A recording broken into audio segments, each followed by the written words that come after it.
Money Supermarket invested heavily on Adobe Experience Manager. They wanted their return on investment. And I was quite lucky enough to join the same time as Manish, who's our product director at that time. He really sort of gave us the runway to experiment with data and data-driven optimization. We brought in Optimizely, and ultimately that became my forte of optimization. And within 6 months, we were doing hundreds of tests on the same platform compared to 6 months before. So clearly, supercharged our decision making on that front.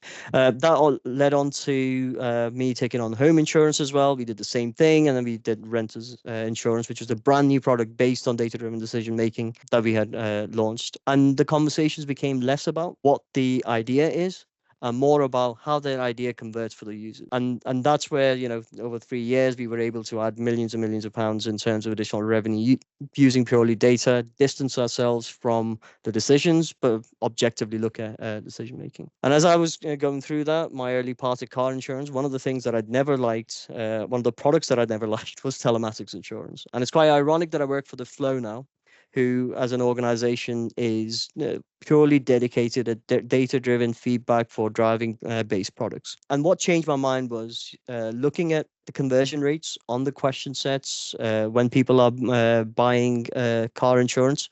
One of the things was very clear to me that the process is very unfair. It looks at where you were born, or what gender you have, or what color car you've got, rather than how do you actually drive, the data that's behind your driving data.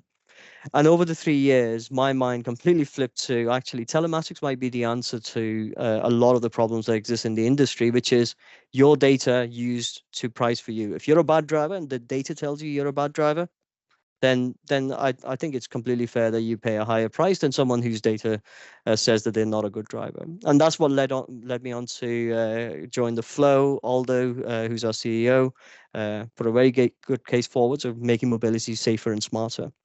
And that was a challenge that I could get behind. And now we use data-driven decision making to make people's lives safer, particularly in the space of mobility.